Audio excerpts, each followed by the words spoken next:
Hey guys, what's good? Rising Phoenix 1. Good morning, good afternoon, good evening, wherever you're at. Hey, this video is presented by the EA Creator Network, and a really big shout out to the EA Community Manager, Nick, because he's the one who gets us these cards so we can show them to you and maybe help you with the choices you're going to make in the August Live Pass. All right, so today, instead of starting off with the Grandmasters from Live Pass, we're starting off with the no money spent master Allen Iverson and some of the lower or mid-tier masters. Now we don't have a shooting guard, so we have Clay in there. Not really planning on using Clay. He's mainly in there just to fill up this Live Pass lineup. So at point guard, we have the no money spent master Allen Iverson. Now let me say it up front, I've said it before, I've never been a huge fan of Iverson cards in this game just because of his height, right? At 6 feet. But his stats look great. This is a 104 overall card, boosted to a 109. Very fast, 104 speed, 103 first step, 101 quickness. The rest of his athleticism stats look very good. His inside offensive game, except for that 75 dunk, looks terrific. 102 layup, 101 scoring with contact. Perimeter shooting looks great. 100 midi, 102 3, 103 contested, 103 touch. 90 on-ball defense, it's not great, but it's not horrible. Same thing with the 91 steal, but gosh, he's got 101 hands-on perimeter, 98 interception. Very good playmaking stats, and that's it for this Iverson card.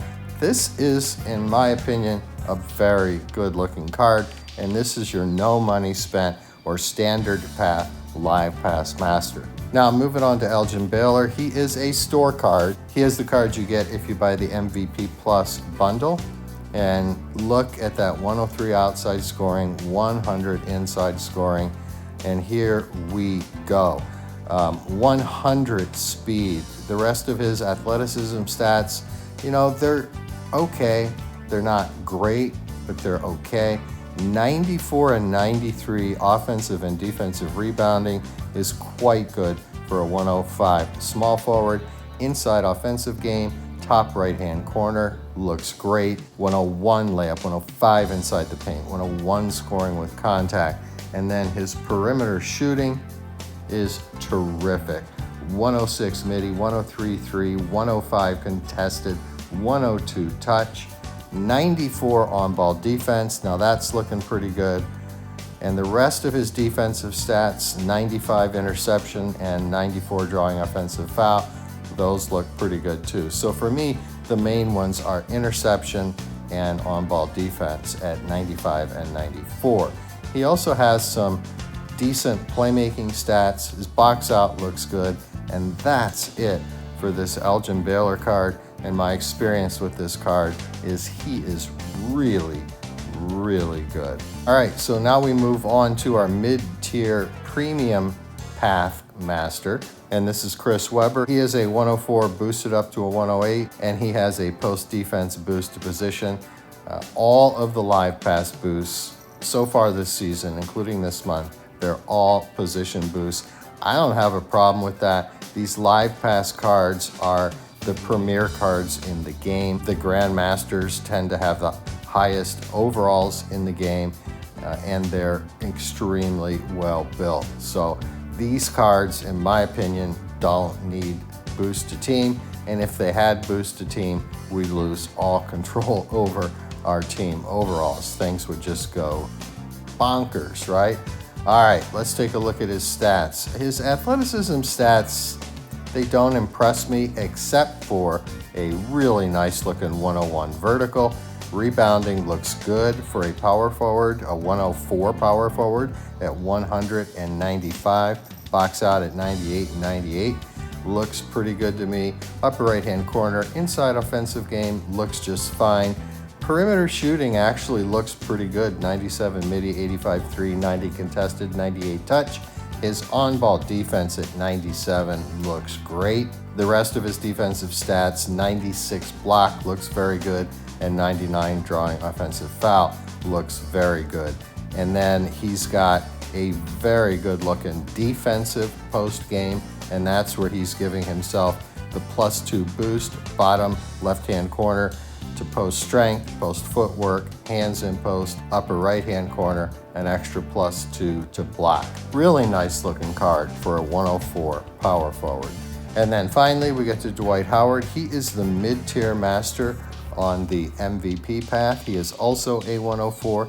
He has a +2 post monster boost to position. He has some scattered, pretty good looking athleticism stats. 102 agility, 98 dribble speed, 98 strength, 102 vertical. Yikes. So both of these mid-tier cards have really nice verts. A pair of 100s for rebounding, coupled with a 102 and 100 box out. That looks terrific. Upper right-hand corner, my gosh, look at his inside offensive game. 103, 103, 101, 102. I don't care if he has a 61 free throw. It's kind of irrelevant. And then right below that is his perimeter shooting, and he really doesn't have a perimeter shooting game. But then when we get down to his defense, a 99 on-ball defense for a 104 overall card is terrific. 99 block, 97 steal, 97 interception, 103 drawing offensive foul. This card has some terrific defensive stats, and he also has both a very good looking offensive post game and defensive post game. And then on the left side, you see the 7+2s.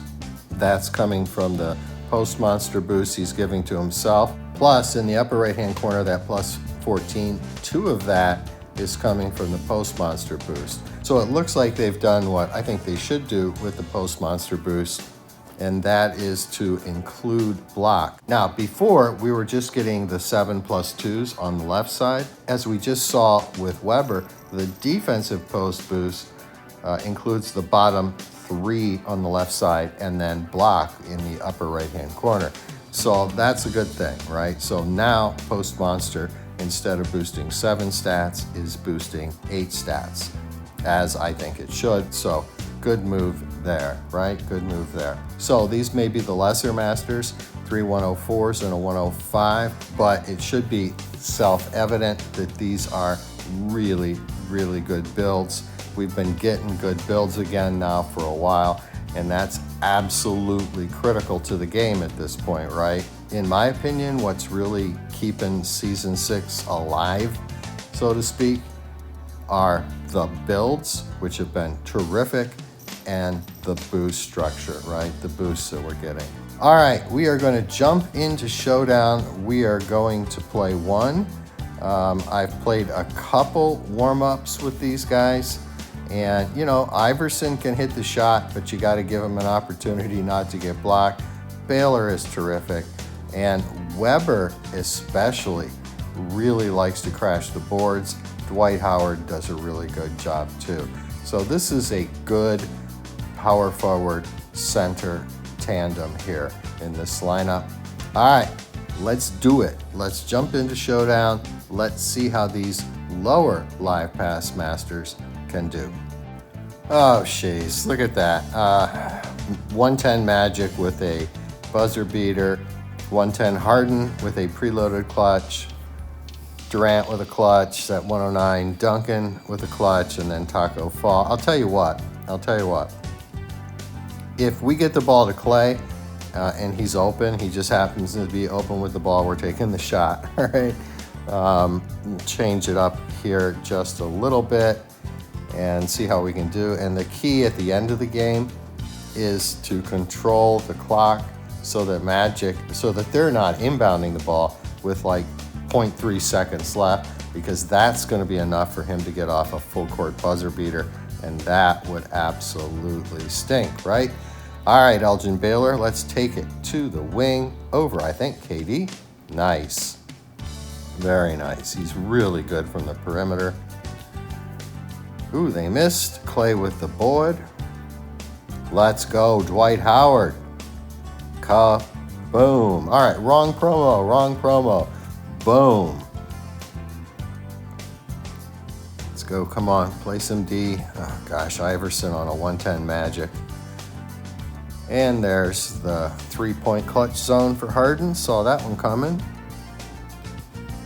All right, let's make up for it. We're gonna go back to our guy ELGIN again. Take him over there. That should be an open shot against KD. Oh, wow, they called that challenge? He was 12 feet away almost. Well, 8 feet away. Yeah, we backed him off. So they're missing some shots. Now Iverson backed off. Who was that? That was Durant again. So that was an open shot. Did that by just sprinting hard to the corner there once he got the ball, and that forces usually all right, nice rebound by Clay. Come on, AI, deep from the wing, nice. What that does in the corner, it forces the AI card to back up because it's got to cover you driving to the basket. Oh, Harden's scoring. I can tell by the dribble and the little slow moves, he's scoring. There's nothing we can do. We can't steal it. The game won't let us. Boom, there it is. Yep. You see something odd like that where it's like, why is he going so slow? It's like, okay, game over. Let's go. Nice. ELGIN Baylor. Boy, I'm digging this card. Really digging this card. One of the best builds on a 105 I've seen. Stay in front of him. Just stay in front of him, AI. Oh, wow, we're on the block button, but he is too short to block that post shot by Magic. So 17-7, let's go. We'll take one with Clay, what the heck. And he breaks it, but there's Dwight Howard. There's that Timmy Duncan card. Our ball, all right. We're not gonna do our normal inbounds because of Magic on AI. So we'll try something different. It's probably, it's gonna involve Clay. Go, boom, hit it. Nice, Clay. All right, only one bucket by Clay. Oh, wow, okay, he was off his clutch song because his clutch would be active again. There goes Baylor. He just drove Harden out of the area zone, right? Area zone, time zone. Thankfully, they're not doing so great. All right, so we've got to make sure that there's no time left on the clock after this buzzer beat up by Baylor. Perfect.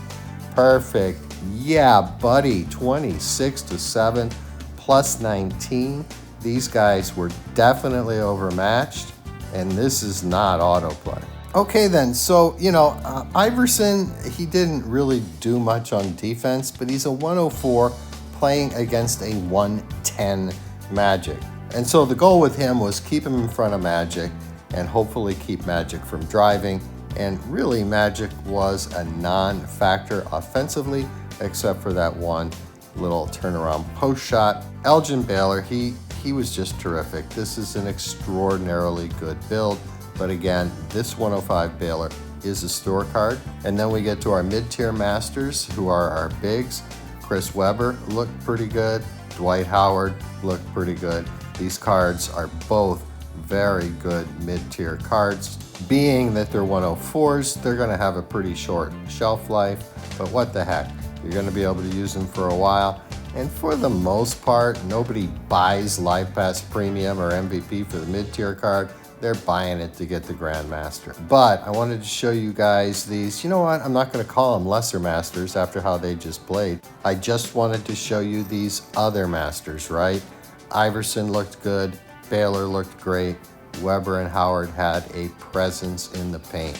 All right, guys. So if you haven't chosen Premium or MVP, these mid-tier masters might influence your decision. And if you're on the standard path, no money spent, don't turn your nose up too quick at this Allen Iverson card. I mean, again, he looks really well built for a 104 overall. Okay, that's it. It's over. It's done. We're out of here. There's no more. And remember, peace out.